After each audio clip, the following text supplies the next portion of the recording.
so I'm not going to introduce him. But I particularly want to introduce Soo Do-Son, who is the president of KOTRA North America, who has come here from New York. Thank you so much. We appreciate it.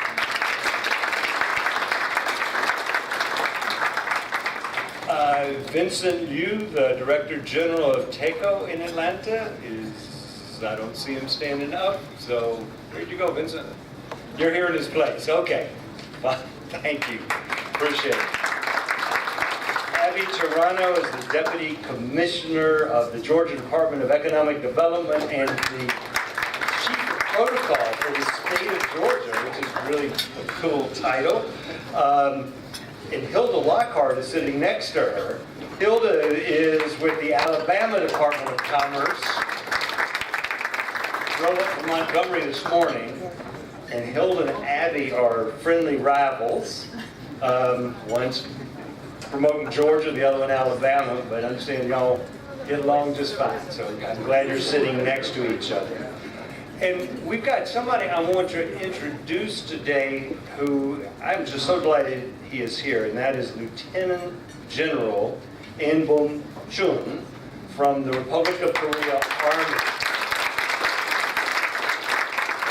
General Chun retired a couple of years ago.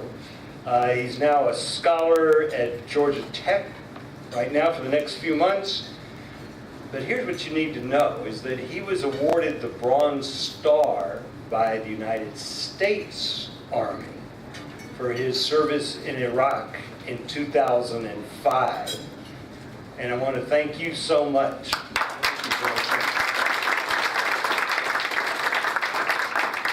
So, some of you know this, some of you may not. This is the 50th anniversary of the founding of the Korean community in Atlanta.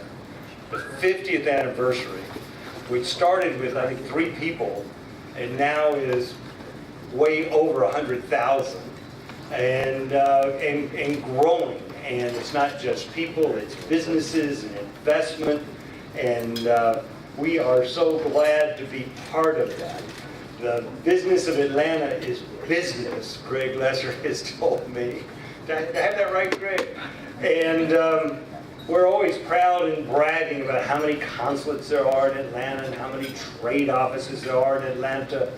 So the opening of the trade office of the Republic of Korea, it's the Korean office for, I've got it written down somewhere. It's the full name is the correct name, Korea Trade and Investment Agency. It goes by the acronym KOTRA. So KOTRA is our new trade office here in Atlanta. And delighted to welcome to Atlanta the Director General of KOTRA Atlanta, Dae-Woon Yoon, who is, he's in the back waving his hand. And y'all treat him real nice because his boss is Mr. Song, who is here. And so the better you treat him, the better he'll do. I want to invite up to the stage the Consul General of Korea in Atlanta, and that's Young-Jun Kim, who has become a very dear friend in the, you've been here a year now? Close to a year. 10 months. And what you, among the other things you need to know, I mean, he's been really busy with this 50th anniversary of the community. He's been doing an amazing number of events and programs to take, that we understand that Korea is way more than going out to your favorite Korean restaurant, but a huge range of important and impressive culture and a huge amount of Korean investment in Georgia and Alabama. And if you've driven from LaGrange to Montgomery, it's like that's all there is. I mean, it is just extraordinary. And so I want to invite you up here, Consul General Kim, who is a graduate of Georgia State University. So,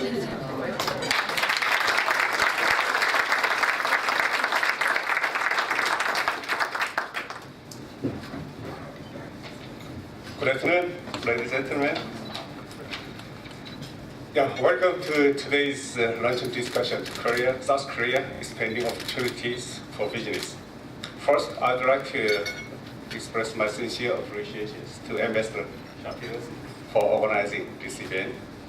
And also, I also like to thank Mr. Craig Russell for acting as a moderator, and the Deputy Commissioner Tam Croto, and Mr. Des Our Fda, and Mr. Jeff Beckerston for participating in the panel today. This year marks already, the Ambassador Shapiro mentioned, this year marks 50th anniversaries of Korean immigrations to Metro Atlanta. In celebration of this anniversary, my office, Korean Consulate in Atlanta, have held a series of cultural and economic events, including the Korean-American Friendship Music Concert 2 weeks ago, and Korean Culinary Evening last week, and this lunch discussion is a part of our efforts. As of 2017, Korea is the 6th largest trading partner of the United States, and the United States ranks as Korea's second largest trading partner. This strong trade relationship is bolstered by the Korean Fda, which came into effect in 2012. And both sides signed the upgraded Fda last September, and with the direction of much more reciprocal and well-balanced terms. Korea's cumulative investment in the United States has reached $52 billion, already exceeding the total U.S. investment in Korea. In particular, around 30% of total Korean investment in the United States is made in this southeast region.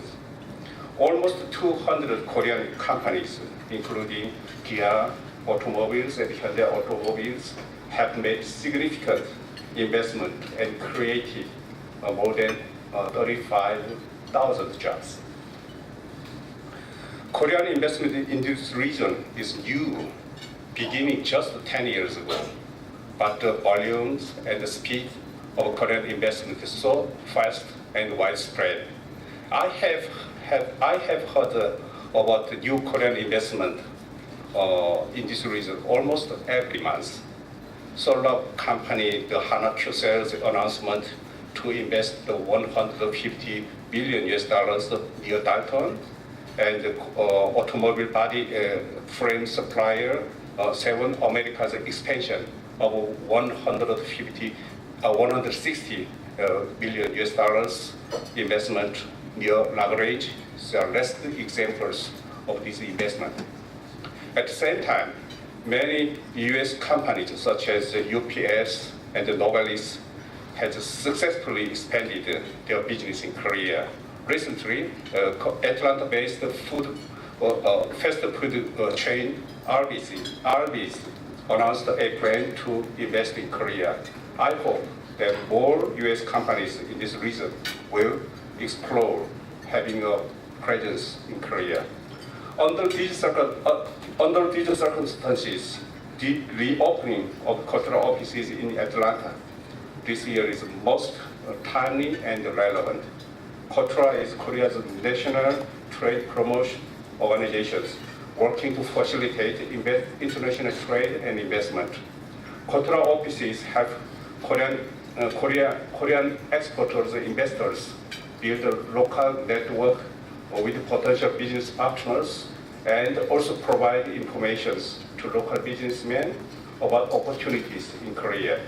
I believe the Cultural Atlanta office will serve as a bridge between southeastern United States and Korea by expanding business opportunities, and will benefit both the southeastern United States and Korea.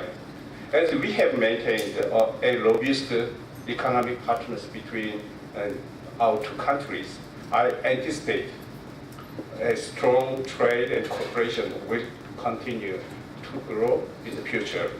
I hope this event will make a meaningful contribution in that direction by sharing successful business stories and building a strong network among business persons in the Southeast United States and Korea. Please enjoy today's discussions. Thank you.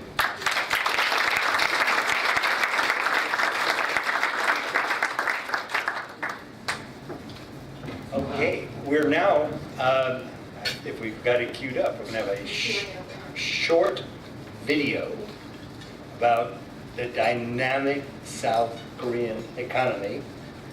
And here it is.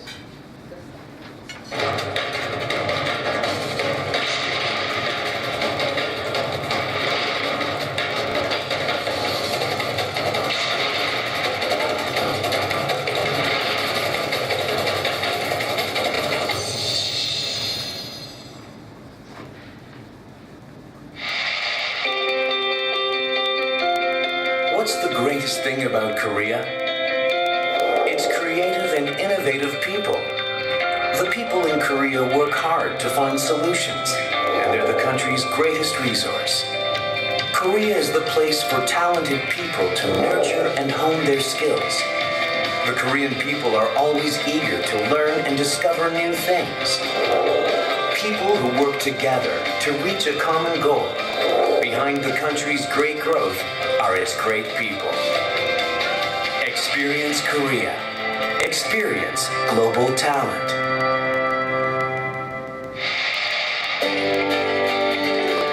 How strong is Korea's market?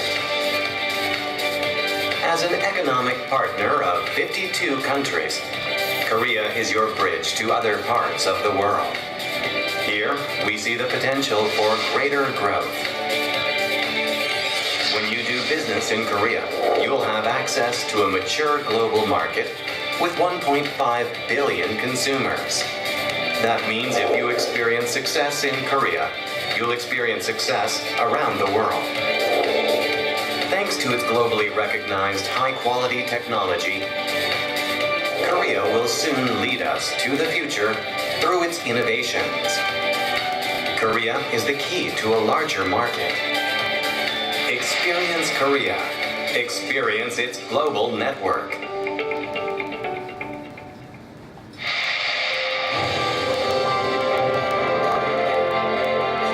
What's it really like living in Korea?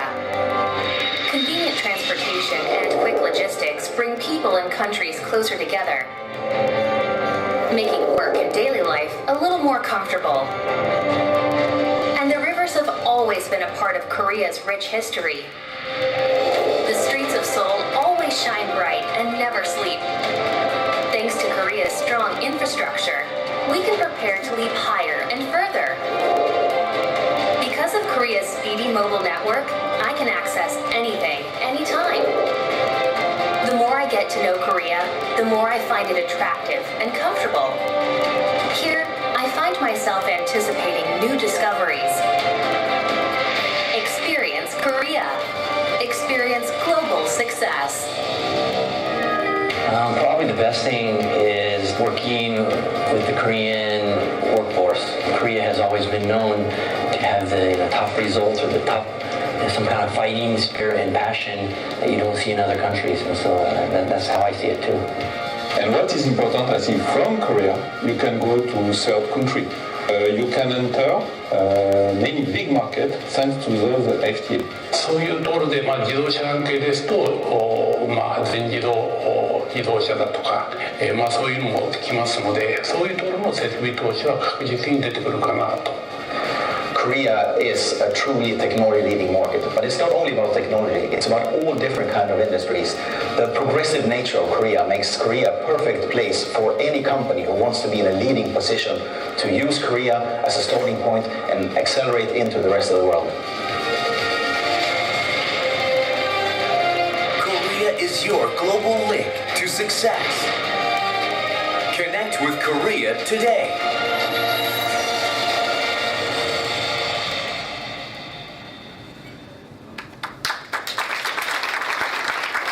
Ibarra, who is the head of Director for International Relations at the City of Atlanta, and Consul General Miguel Aleman, wave your hand a little higher, who is not only the Dean of the Consular Corps in Atlanta, but also on my board of directors. So,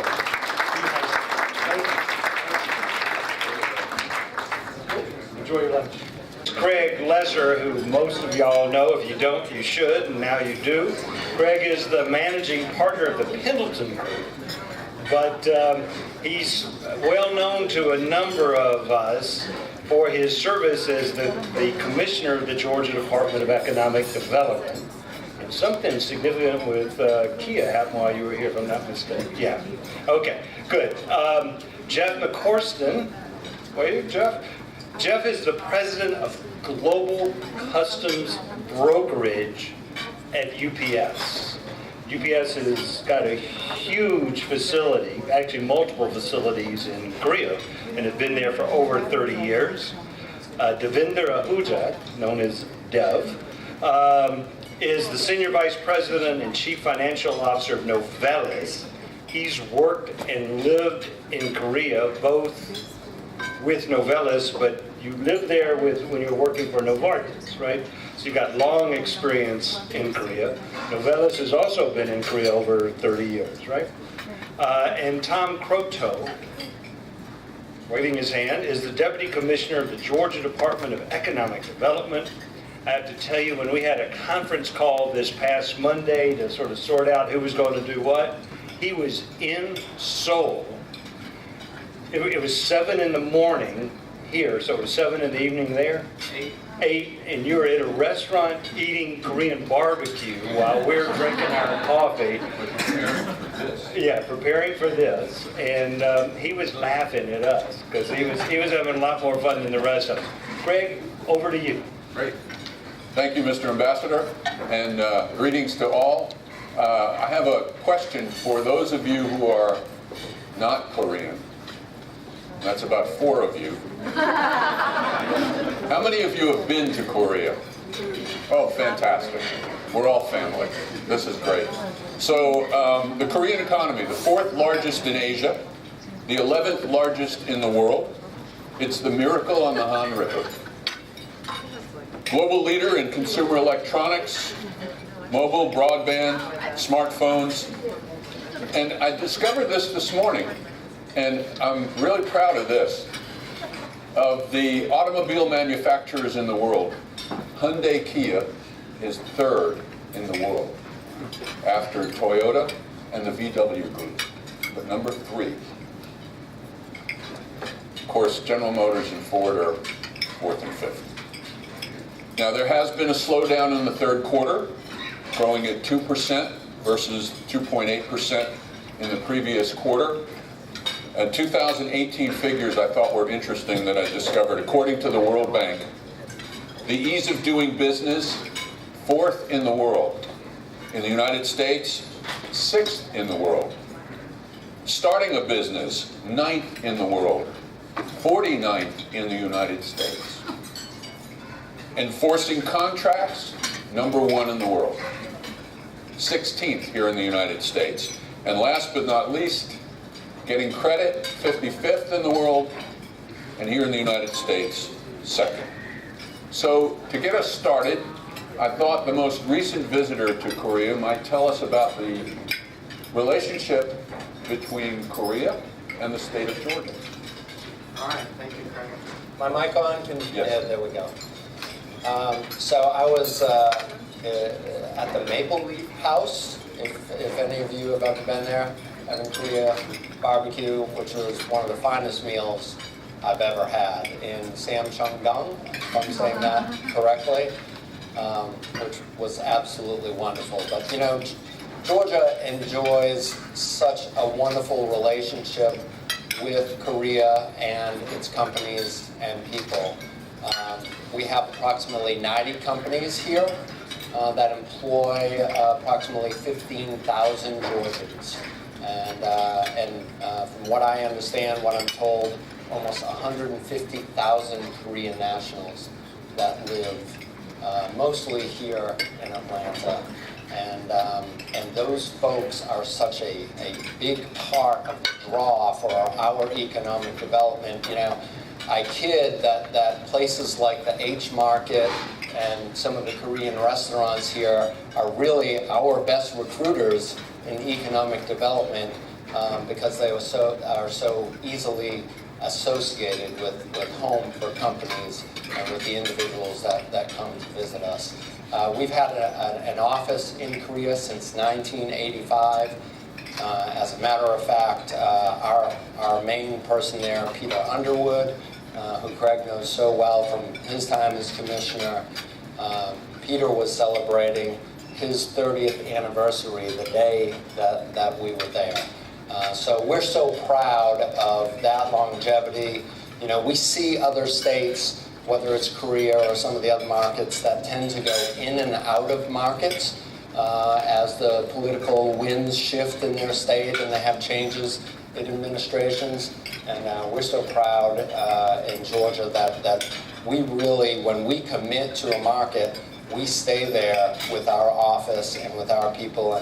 And so we have been there in Korea for over for 33 years now. Great, thank you, Tom. Dev, you lived in South Korea. Tell us about that experience.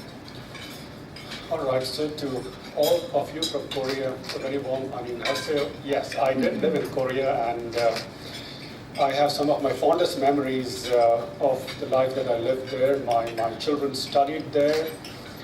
My son graduated from his high school, and Korea taught him the value of hard work. The competitive environment of Korea really kind of turned him around to take his performance really very high in school. So in that sense, I'm very thankful personally to Korea for what it did to my children and to my son in particular. So life in Korea. So my life in Korea was not with Novelis, my current employer. It was with my earlier employer, Novartis, which was in a very different space of pharmaceuticals. I was there between 2009 and 2012. And it took me about a month to grow in my fondness for Korea. The reasons, just the dynamism of the country. I moved there from Switzerland, and you know, when I saw the energy level, the go get it done attitude of the people there, just the sheer environment in terms of the push for education. I haven't seen that at too many places. The amount of passion and interest that Korean parents take in getting their children educated in the right places and the right universities. The way the country takes on to technology is like nowhere else. People latch on to technology quicker than any other place. The availability of technology, I mean, the Korean brands are among the top 3 or 4 in their segments, whether it's automobiles, whether it's electronics, or what have you.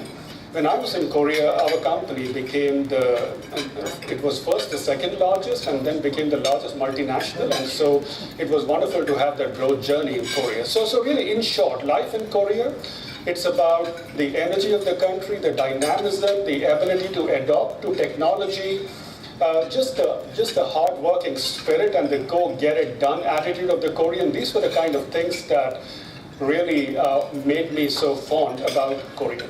I want to come back to some of your points in just a moment, but Jeff, tell us a little bit about the UPS experience. Yeah, sure. Well, first of all, I'd like to thank the World Affairs Council and Charles for the opportunity to be here today. Secondly, Mr. Sung, the opening of KOTRA, eighth, I believe, KOTRA office in the United States, sitting right here, so congratulations. And then to Mr. Kim with Chorus and the Korea-U.S. Free Trade Zone, or Free Trade Agreement recently passed. So I think that's going to continue to bridge these two countries and bring them closer and closer, because that free trade agreement is certainly the direction we believe at UPS we should be going. We believe in global trade, facilitating global trade. I'm 28 years with UPS. I did run before this current assignment back in 2013 through 2016. I was our president of Asia Pacific Freight Forwarding, so dealt with heavy air freight, ocean freight, road and rail freight services. And as you saw, Busan, the 6th largest ocean port in the world. Certainly Incheon is a very large port for us from an air freight perspective as well.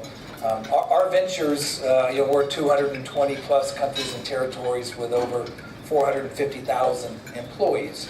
But that does not mean that Korea is not top or very close to the top on that list. Very important relationship we have in Korea. albeit it's 30 years, which one would say 30 years with a company that's 111 years old isn't that long. But we've only been outside of the United States since 1975 when we went to Canada, and then 76 when we went to Germany. So 30 years, we're celebrating 30 years in Asia, also celebrating 30 years in Korea. It was one of the very first flagship brown operations that we put in Asia Pacific. Right now we have 17 different operating centers around Korea. We have almost 1,000 employees, and when we think about investment, we continue to invest in our people and our partnerships in Korea. Just in the last 2 years, we've tripled the size of our Incheon airport facility. We've expanded our largest Seoul delivery and pickup facility to over 10,000 square feet. And we've improved service in 4 key markets by improving the time in transit by a day. So Korea is certainly an important market for us as we continue to enable global commerce. So Kotra opens their office here, and thank you, Mr. President, for that. We're so excited to have that office here. Obviously, the Korean economy is something we're all interested in. Your businesses are successful. The relationship with the state is very successful. What do we expect to happen now? How can we grow this thing? I mean, this is a country that is relatively poor in terms of natural resources, rich in culture, rich in educational motivation, just incredibly aggressive and smart and disciplined, but it's pretty far away. So what does that mean? You guys represent big companies, you represent a big state. What does that represent? What does it mean for other businesses here in Georgia and potentially for other businesses in Korea coming over here? So let me talk about the aspect of what we do in Korea and what works very well. And the list of things that work well in Korea is very long, but I'll talk about what could become better. So Novelis is having a large stake in Korea. It's our Asian regional headquarters. We have 2 manufacturing facilities in Korea. One is in Yeongju, and the other is in Ulsan. This Yeongju facility was opened in 1993. It's a manufacturing plant, and the Ulsan manufacturing was set up in 1963. So the presence has been fairly long, and our regional headquarters are in Seoul, and we employ altogether about 1,100 people. We have invested about $600 million in the last about 5 to 6 years, additional investments in Korea in expansions. And for some of you who don't know us very well, we are the largest downstream aluminum player in the world, and Asia is a significant market. We run it out of Korea. Now what works well in Korea?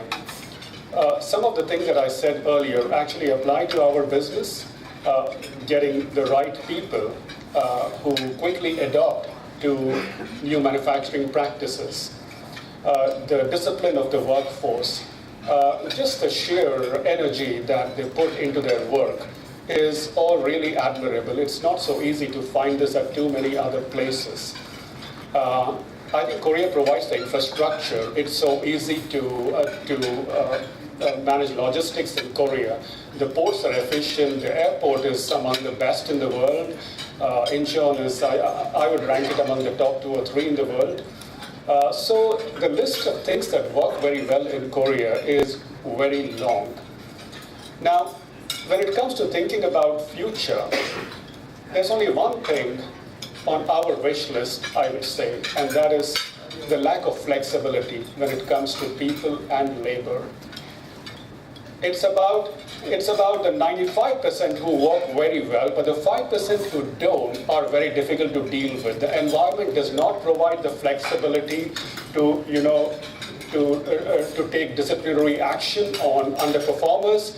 Even in cases where there's an integrity issue, it's like moving a mountain if you have to take an action on somebody for even very good reasons. So I think that if this is corrected, I think the environment in Korea will just become close to perfect, and there is no reason why we would not think of making our further investments and expansions in future.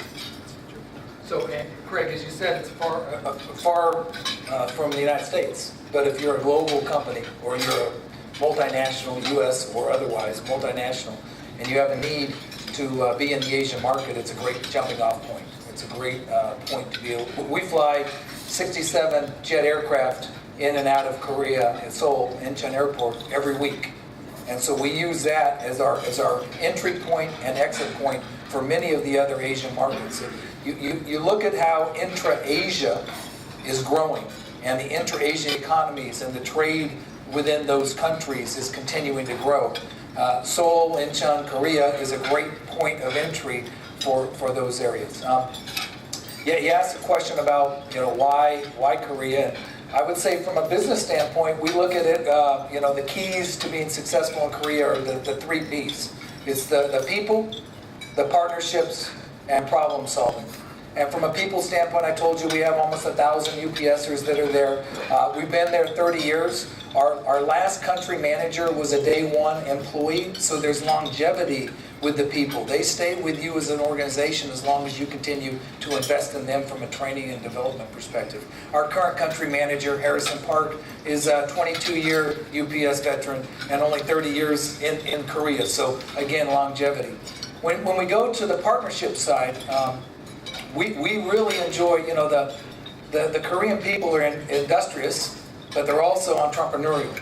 And we enjoy utilizing partner relationships for final mile and or operations in a lot of the other cities. And so we leverage the local expertise with the partner relationships that then we can bring the global integrated network with 111 years of experience, a vast network of operational efficiencies and training to these local entrepreneurs. And that's the second P of how we believe we're successful there. And the third is in problem solving.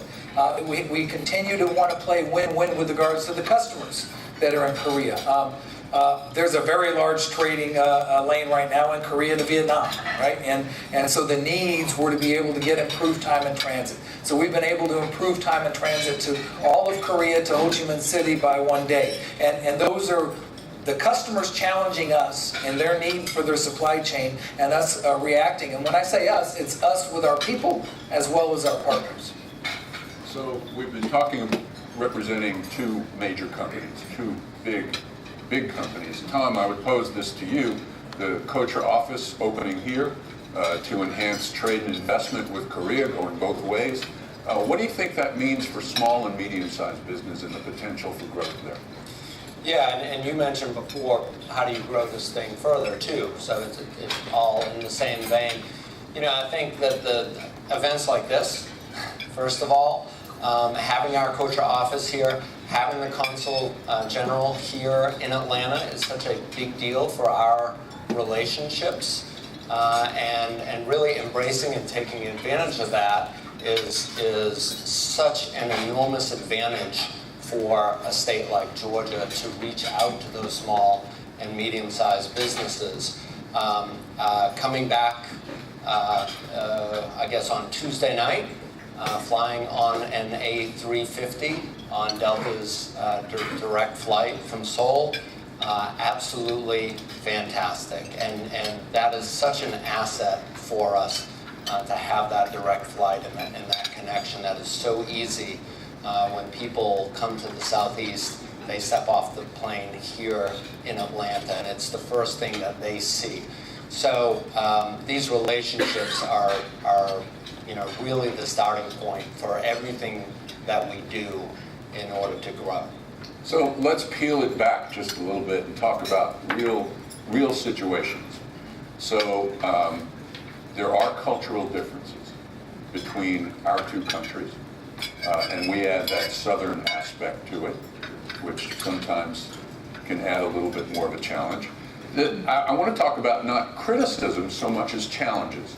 And I'll start by throwing out one that I experienced when we were first negotiating with Kia. So the Kia folks came with a team of people, and as we negotiated, they were sitting on one side of the table, and we discovered that only one person was going to speak. And I suspect from that little noise there that others have experienced that. And that's okay, because we became pretty comfortable with that.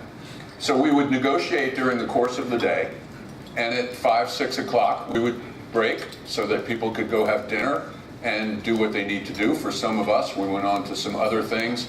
And the folks from Kia went back to the hotel. And the next morning we found out that they had been working all night with their colleagues back in Seoul. And some of the terms of what we had agreed upon were now different. And so that was a challenge for us. And we had to learn how far we could go with that. Have you ever experienced anything like that? Okay, so I can start. I think that understanding the culture is an important part of being successful in Korea. Korea works by hierarchy. It's really an army system of 7 ranks, and the CFO will sit in front of the CFO, the general manager will sit in front of the general manager. There's a protocol behind who will enter the room first, who will shake hands with whom first. So it's important to be sensitive to how business gets done in Korea, and not knowing that does not give the best results. Having said that, I think that if I were to describe in one sentence the challenge or the need to learn is that they say a lot with silence in Korea. So we in this side of the world are used to being explicit. We say it all, while in Korea you have to listen to the silence. And if you miss what the silence means, you could badly misinterpret what the intents are. So being patient, taking the time, allowing for the pauses, giving sort of extended periods for people to go back, think through, and come back is an important aspect of doing business in Korea for success. So that's one of my cultural observations and input. Oh, this is great, and this is why we have a chief of protocol here in the state of Georgia to help us understand these kinds of things. Thank you, Abby. You talk about silence, but body language also makes up about 60% of all language, right? And so understanding and seeing that. There's no doubt that there's challenges when you get into negotiations, but that takes place in just about, it takes place in the United States, it takes place in every country that you're dealing with. I think one of the things that we really at UPS believe we want to do is we want Koreans running Korea for UPS. We want Asians running Asia, we want Europeans running Europe, and so forth and so on. And when we have Korean nationals sitting at the table with those negotiations, whether it's with customers or with partners that are going to be able to enable our service offerings, they can understand the dialect and the talk and the cultural differences, because they're not cultural differences for them. And then they can convey that back, if you will, to the mothership here in Atlanta, and we make sure that we continue to progress and move forward. Tom, how important are relationships? You were talking about negotiation challenges. No, we've never experienced any of those challenges. I will say what's so important for us is having Uni Kim as our Korean project manager, who speaks the language fluently and is, to your point, Jeff, it's so important to understand some of those concerns and some of those nuances that can be expressed in a native language, so that there's not a miscommunication. And what we found is all of those things in terms of protocol, and the lead guy in the meeting is so true.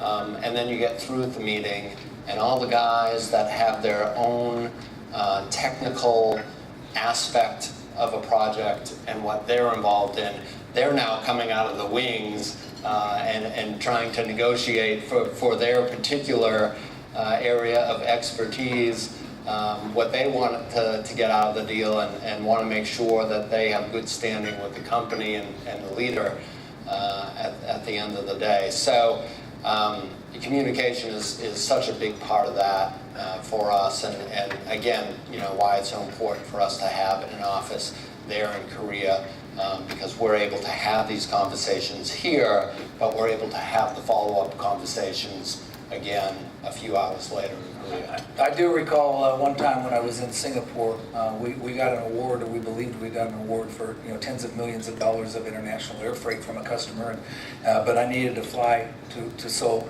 for a 45-minute meeting and went there. And the first 5 minutes was spoken in English because I don't speak Korean. But the other people in the parties did, and they said, "Can we switch over to Korean because we now need to negotiate?" And we shook hands with a great deal, and then it came to implementation. And the person on the customer side said, "That's not my control, that's someone else's." So you deal with those situations, but Korea is not different than any other country or customer that you have to deal with. No, but it brings up the point that all of you have been making about understanding and listening and being sensitive to who is on the other side of the table. Yeah. And one of the things that I found so gratifying about any of my discussions, negotiations with any Korean business and government people for that matter, is that they develop into long-term personal relationships. And the loyalty factor with our Korean friends is extraordinary and can be banked on over years and years and years. And I have great appreciation for that. And I hope you all have discovered the same thing. Just one point on that is our relationship with Korean Airways, for example, is a provider for us for international air freight. Built a very strong relationship with an individual there that ended up over years, left the organization. One of his first calls was to me to say, "I would like to work for your company and be the representative in Korea." So that relationship that exists through a partnership actually can transcend the current partnership with that company as someone leaves, no doubt about it. Yes, I was just going to talk about the value of building relationships, and whether that is business negotiations externally or with the government, or when you're managing your own people inside the company. The value of investing time in developing relationships, has to be underscored in Korea. Now, that can be said about any country, but I think that there's an extra emphasis when it comes to doing business in a place like Korea, where once you invest that time, you develop lifetime relationships. I mean, if I take my own example, there are people with whom, I worked 10 years ago, and they have moved on professionally, and I have moved on.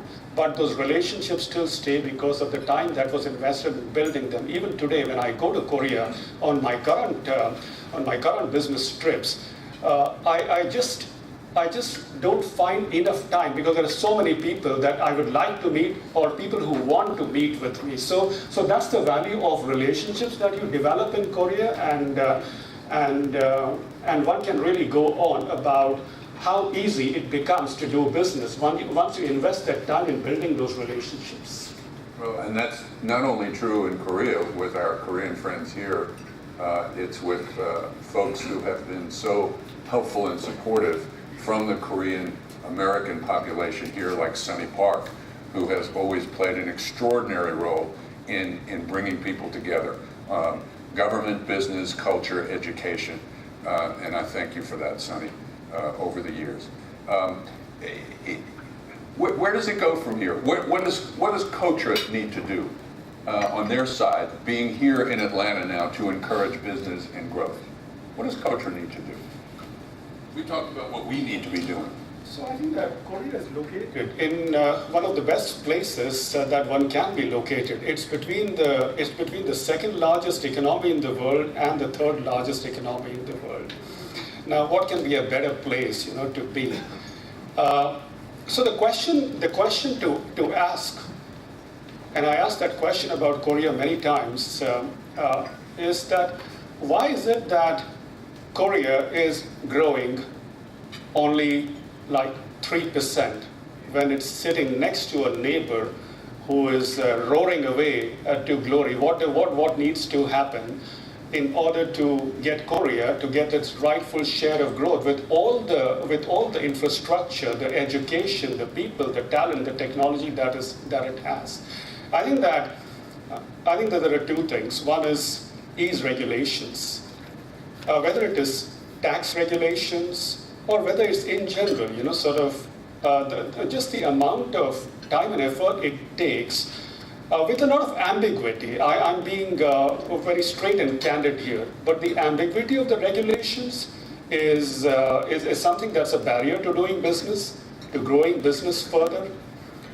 I think the second aspect is about treating domestic and foreign companies who want to invest on a level playing field. There's a lot of appetite to put money in Korea. I have, and I'm talking by sheer personal experience, there's a lot of appetite in terms of, wanting to put more investments and money in Korea. The thing that becomes a debate and sometimes can be a holdback factor is just sometimes the ambiguity of regulations. And you don't feel treated as a foreign company at the same level playing field as some of the Korean players. So I think that these are some, I already spoke about the labor reforms that Korea needs. I will not repeat that, keeping it short. I think that it should become much easier to have labor flexibility. When there's a downturn in the business, you should have the ability to adjust your workforce, and automatically when business is doing well, you will employ more people. Recently, there has been a revision in minimum wages and reduction of working hours. Now, I and my company would be the last people to protest against such things. People need to be paid fairly, working hours need to be regulated, but nothing has been done in terms of addressing productivity. How do you improve productivity? By making it difficult to reduce employment will not help. By making the workforce more productive, by allowing flexibility, you get to the right answer about how to accelerate growth in the country. So those are my inputs, I would say. Thank you for that. We're gonna take questions in just a moment, but before we do, I want to ask about the situation on the peninsula and with the North Korean situation. What impact, if any, has that had on your relationships, and how do you see that moving forward? And Jeff, start with you. I don't see that as an impact on for UPS.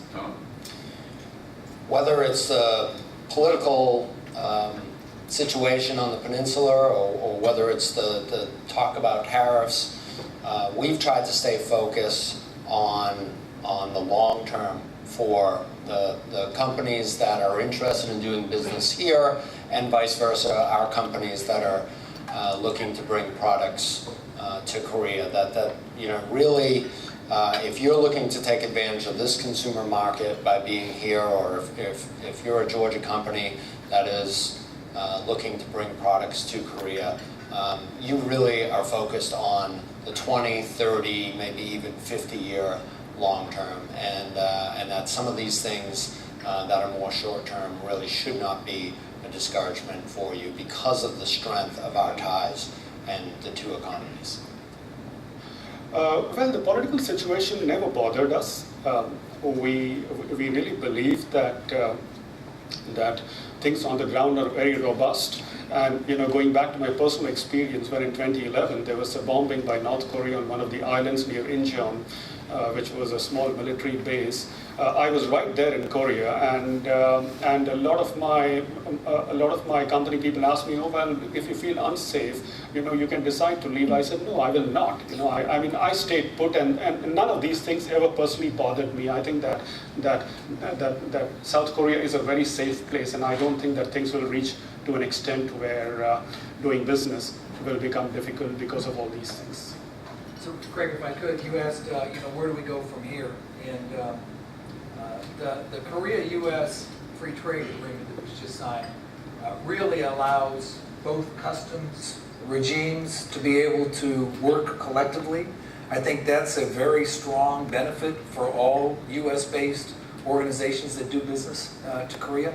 But if we're thinking about investment, take what's going on in Alabama and Georgia, and ultimately Korean companies that invest in those areas invest for the people, they invest for a number of other reasons, but they also have an economics piece to it. They invest because their overall cost of ownership or landed cost is the right recipe. And a lot of that takes place through tax credits, training grants, a number of different vehicles that incent the company to invest here in Georgia or in Alabama or in the Southeast. And that reciprocity, if you will, if you want investment dollars, because there's competition in Asia, You can invest in Korea, you can invest in neighboring countries, you can invest down in Southeast Asia, and some are more aggressive at offering incentives to be able to bring in foreign investment dollars. So that would be an area that I think KOTRA could probably help the US-based multinationals to be able to invest in Korea. And to state very clearly, we continue to be free traders in this state. Our government policy at the state level has always been to support free trade. And fortunately, our legislative delegation has been equally supportive of free trade agreements. So, questions. We have a microphone right here, and if anybody has a question or a comment for our distinguished panel, I certainly think there must be a question out there somewhere before I call on somebody. Ambassador? All of you spoke of building relationships. I mean, I assume that's done outside the office, that's dinners, how do you build, is it with families, is it just the business executives, is it going to restaurants, it's going to soccer matches, how do you do that in Korea? Karaoke. Red wine. Red wine and karaoke. Red wine here, sometimes scotch in Korea. You know, it's hard work during the day and it's enjoying the relationship in the evening. And obviously that, you know, with a long-term negotiation, at least in my experience, that's not every night, but it is enough to get to know each other. And, you know, we often talk about this. I learned early on, people told me, well, you know, to do business in Asia, it has to be about relationships. But, you know, the same is true in Tifton, Georgia. You do business with people you know, you do business with people you respect, and people that you like. And that's what happens when you spend time with people. And I think all of our collective experience suggests that our relations with our Korean friends has been nothing but superb. Yeah, and I'd add, my mic, okay. I'd add that the deeper those connections can go, the better off we are, obviously. You know, sitting here today, we've got the Gwinnett Chamber of Commerce, we've got the City of Atlanta, we've got the Metro Atlanta Chamber of Commerce, and our existing Korean companies are the basis for our relationship and our credibility with other Korean companies. And those communities and their relationships are really a starting point, are so important for us. So I want to say thank you to those folks that are supportive of us and are here today at the community level as well. Charles, I would say this on the relationship level, once again, just a quick note. We had negotiated our agreement with Kia, and there were going to be about $400 million total in incentives. We had a verbal agreement and signed on the back of a restaurant receipt, which I still have. Some weeks later, before we actually went to Korea to sign the agreement with Chairman Chung, the state of Mississippi offered Korea significantly more incentives, almost double. And I said to President Byung-mo An, who told me he was not considering it, I said to him, why are you not considering this incredible offer? And he said to me in his English, something that if I said it might not sound the same. He said, I'm about to get married. How could I date another woman? And I almost teared up, because that was in large part the result of the relationship that the state of Georgia and Korea and the Korean folks represented. Yeah, and earlier we talked about negotiations and maybe not having that relationship and that trust, and therefore it was about T's and C's and contract language. But when that relationship and that trust exists for multiple years, there are many handshake agreements that say we're going to get the contract done afterwards, and there's trust on both sides, and it happens. So I have a personal story here, and it's all about how relationships get things done. And in my days, you know, we had a unionized sales force, and I don't need to explain too much to people in this audience about how it can be with unions in Korea. And we were stuck in a big stalemate on reaching an agreement. Didn't seem like it was going to be an easy solve.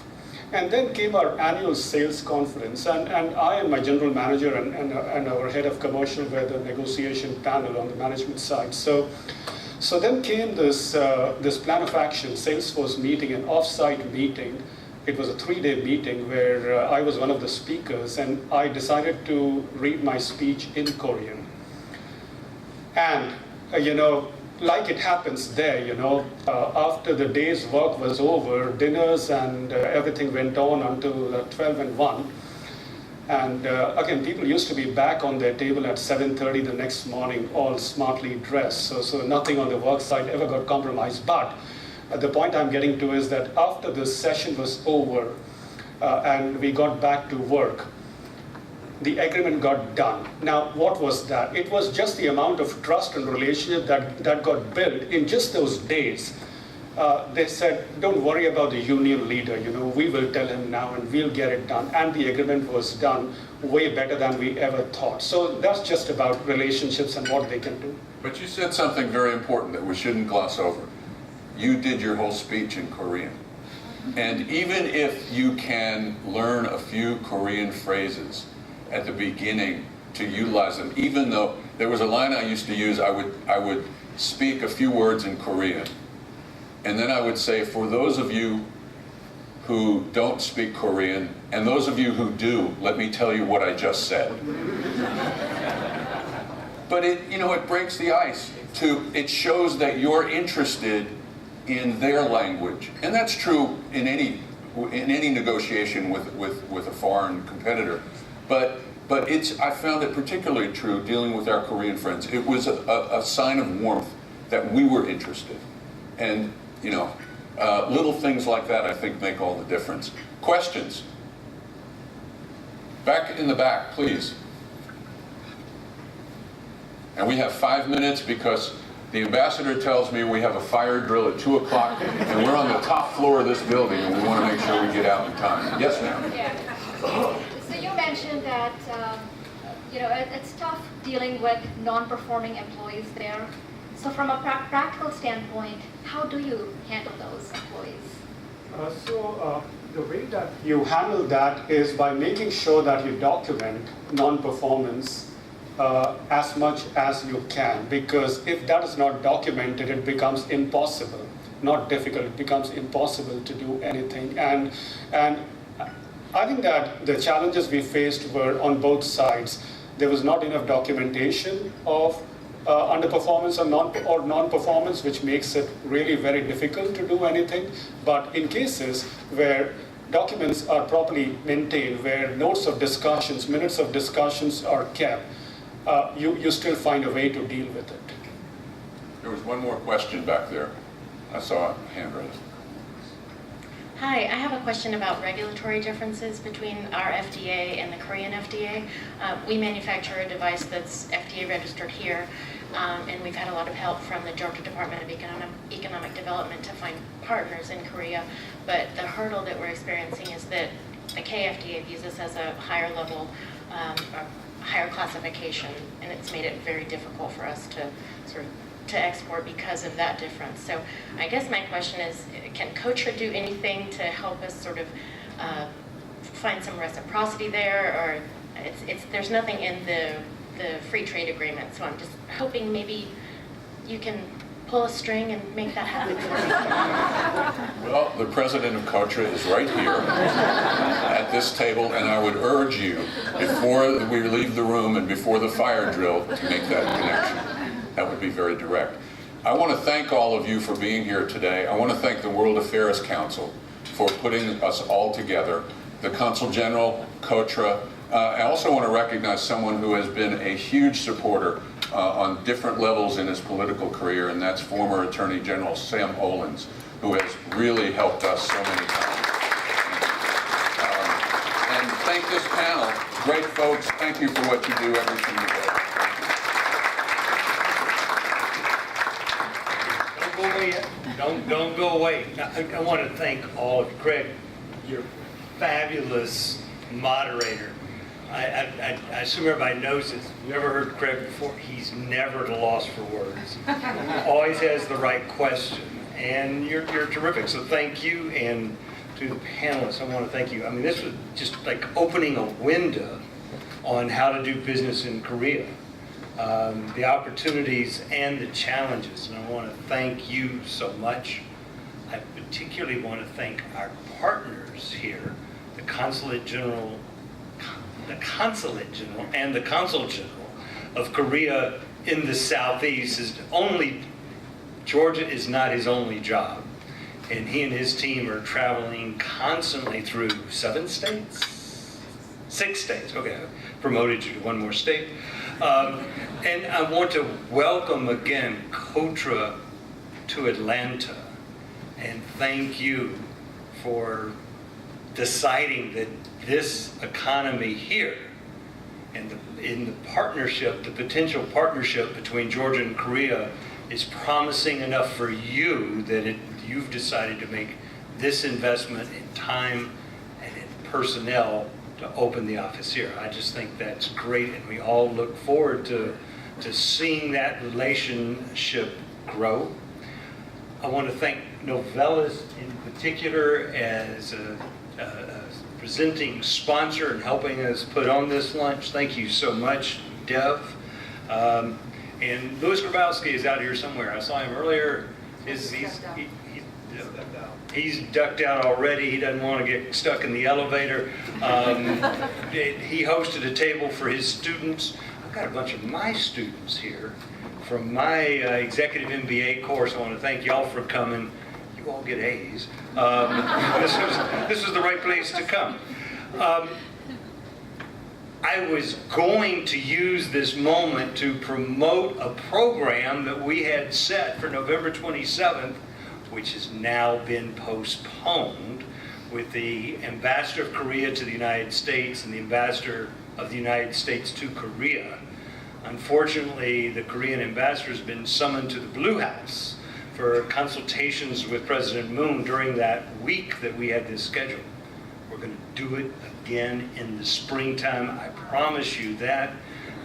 It's going to be terrific, and I guarantee you, you will hear from me. So rather than pitching that, what I'm going to ask all of y'all to do, as you leave the room, is get online, join the World Affairs Council if you're not a member. All the companies here, the Korean companies here, the American companies here. We need your support to be able to put on more programs like this. And if you thought this was useful, please join the World Affairs Council. And we're going to end with another huge round of applause for our panelists. Thank you very much.